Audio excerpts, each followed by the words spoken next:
प्रयागराज में माफिया अतीक अहमद और उसके भाई अशरफ की वकालत करने वाले वकील विजय मिश्रा की गिरफ्तारी के बाद कई राज सामने आए हैं। दावा किया जा रहा है कि पुलिस से पूछताछ में विजय मिश्रा ने अतीक की पत्नी शाइस्ता और अशरफ की पत्नी जैनब को लेकर कुछ खुलासे किए हैं, जिसके बाद पुलिस ने जांच का दायरा बढ़ा दिया है। पुलिस से पूछताछ में ये सामने आया है कि विजय मिश्रा अतीक अहमद की बेनामी संपत्ति की डील करने की कोशिश में लगा हुआ था। लखनऊ जेल में बंद अतीक के बेटे उमर से मुलाकात के बाद वो अपने जूनियर वकील के साथ लखनऊ के एक होटल में गया, जहां से उसे गिरफ्तार कर लिया गया है।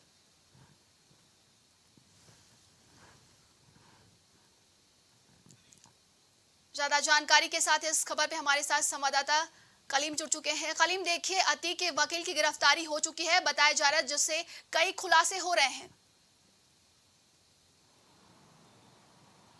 देखिए नंदनी जी, जिस तरीके से बात की जाए अतीक के वकील विजय मिश्रा की जिस तरीके से गिरफ्तारी हुई है, तो गिरफ्तारी के बाद कई अहम खुलासे भी हो रहे हैं। फिलहाल जिस तरीके से प्रयागराज पुलिस ने विजय मिश्रा को कोर्ट में पेश किया और कोर्ट में पेश करने के बाद जो 14 दिनों की पुलिस कस्टडी रिमांड ली है, तो उस रिमांड में जो पूछताछ होगी उसमें कई अहम खुलासे भी हो सकते हैं। क्योंकि जैसा कि विजय मिश्रा के मामले में बताया गया कि विजय मिश्रा के द्वारा अतीक की जो बेनामी संपत्ति है उसको बिकवाने का काम कर रहा था।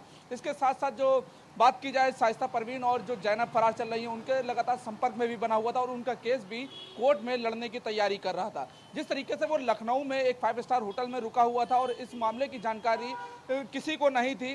प्रयागराज पुलिस जो बात की जाए गिरफ्तारी के लिए, तो गिरफ्तारी के लिए एसटीएफ की मदद ली थी और एसटीएफ ने जब उसकी लोकेशन ट्रेस की तो उसकी लोकेशन लखनऊ के विभूति खंड इलाके में पाई थी। उसके बाद रात 11 बजे के करीब जो एसटीएफ की टीम प्रयागराज पुलिस के साथ पहुंच करके मौके से गिरफ्तार की थी। उस दौरान जो है काफी नोकझोंक भी हुई थी, लेकिन जिस तरीके से जो गिरफ्तारी हुई है उस गिरफ्तारी को लेकर के ये बताया जा रहा है कि 24 फरवरी को जिस तरीके से उमेश पाल हत्याकांड को दिन दहाड़े अंजाम दिया गया था, उस हत्याकांड में ये जो साजिश करता है ये भी पूरी तरीके से उसमें संलिप्त था। क्योंकि जिस तरीके से उमेश पाल कोर्ट के अंदर रहा, कोर्ट के अंदर से जिस तरीके से निकला, तो उसकी लोकेशन के साथ साथ फोटो को विजय मिश्रा ने अतीक के भाई अशरफ और उसके बेटे असद को शेयर किया था और पूरी एक एक इनपुट दिया जा रहा था कि किस समय उमेश पाल कहां पर है, और उसके बाद इस हत्याकांड को अंजाम दिया गया था। इसी हत्याकांड के बाद जब एसटीएफ की टीम लगातार जांच कर रही थी, जांच के बाद जिस तरीके से इनाम घोषित हुआ था, तो इनाम घोषित होने के बाद 14 अप्रैल को फिलहाल असद का एनकाउंटर हो गया था। उस एनकाउंटर के दौरान असद मारा गया था।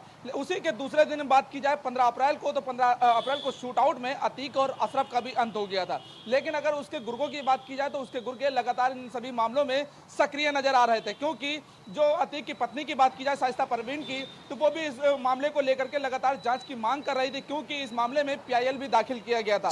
फिलहाल जो पीआईएल के दाखिल करने की बात की जाए, क्योंकि लगातार जो विजय मिश्रा है वो लगातार सभी के संपर्क में बना हुआ था, क्योंकि शाइस्ता परवीन और जैनब की तलाश में एसटीएफ की टीम यूपी के सभी जिलों में तलाश करने के साथ साथ दिल्ली गई, हरियाणा गई, पंजाब गई, कई जगहों पर छापेमारी कराई, लेकिन दोनों ही उनके हाथ नहीं लगे। इसके साथ ही जो जिस तरीके से बताया जा रहा है कि वो भी लगातार फरार है। जी कलीम, जिस तरीके से बताया जा रहा है कि वकील से कई खुलासे हो रहे हैं, तो क्या लगता है कि आगे पूछताछ में ये भी खुलासे हो जाएंगे कि किस तरीके से शाइस्ता परवीन कहाँ पे छुपी हुई है, गुड्डू बमबाज आखिर कहाँ है? देखिए जाहिर सी बात है नंदिनी जी, जिस तरीके से विजय मिश्रा की जो पूरी संपर्क शाइस्ता परवीन और जैनब से मिलती हुई नजर आ रही है, तो उसको लेकर के साफ कहा जा रहा है कि लगातार ये उनके संपर्क में बना हुआ था। और जिस समय लखनऊ में ये ठहरा हुआ था, तो उस समय शाइस्ता परवीन और जैनब से इन लोगों की मुलाकात भी होनी थी, लेकिन इस मुलाकात से पहले ही विजय मिश्रा गिरफ्तार हुआ है। तो कहीं ना कहीं ये जरूर कयास लगाए जा रहे हैं कि शाइस्ता परवीन और जैनब और गुड्डू मुस्लिम कहां पर ठहरे हुए हैं, इस बात की पूरी जानकारी विजय मिश्रा को है। क्योंकि विजय मिश्रा लगातार जो विजय मिश्रा के ऊपर आरोप है, आरोप ये भी आ रहा है कि जो अतीक अहमद है उसकी बेनामी जो संपत्ति है, उस संपत्ति का की जो डील कराया जा रहा है, इसमें सफेद पोस्ट नेता का भी हाथ बताया जा रहा है। क्योंकि प्रयागराज का आखिर वो सफेद पोस्ट नेता कौन है, क्योंकि अभी उसका नाम नहीं खुला है, क्योंकि वो भी पूरा सहयोग कर रहा था।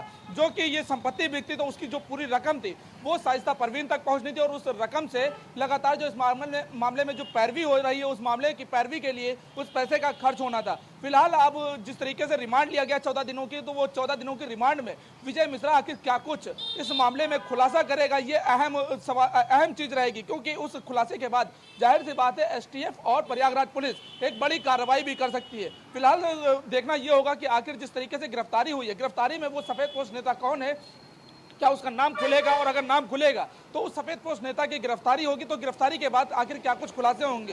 क्योंकि जो बात की जाए खान सौलत की, तो खान सौलत पहले अहम रोल दिखाया जा रहा था, फिलहाल वो आजीवन कारावास की सजा काट रहा है, और उसने ही अपने बयानों में विजय मिश्रा का नाम खोला था कि विजय मिश्रा ने किस तरीके से इसमें अहम रोल निभाया था। उसके बाद से विजय मिश्रा की तलाश हो रही थी और ये लगातार फरार भी चल रहा था। और लगातार इस विजय मिश्रा की बात की जाए तो ये कोर्ट में अतीक अहमद के मामले को लेकर के लगातार पैरवी भी कर रहा है, और शाइस्ता परवीन के मामले की बात की जाए तो शाइस्ता परवीन को लगातार ये शरण भी दिए हुआ था। तो कहीं ना कहीं अब ये कयास लगाया जा रहा है कि जिस तरीके से रिमांड पर लिया गया, तो रिमांड के बाद शाइस्ता परवीन और जैनब की जो बात की जाए उसका भी सुराग लगेगा, और उसकी भी कहीं ना कहीं गिरफ्तारी जल्द हो सकती है।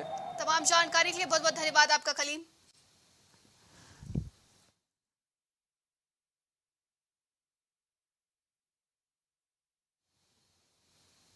आज के लिए 4 बजे की 4 बड़ी खबरों में बस इतना ही। देश दुनिया की तमाम खबरों के लिए देखते रहिए प्राइम टीवी।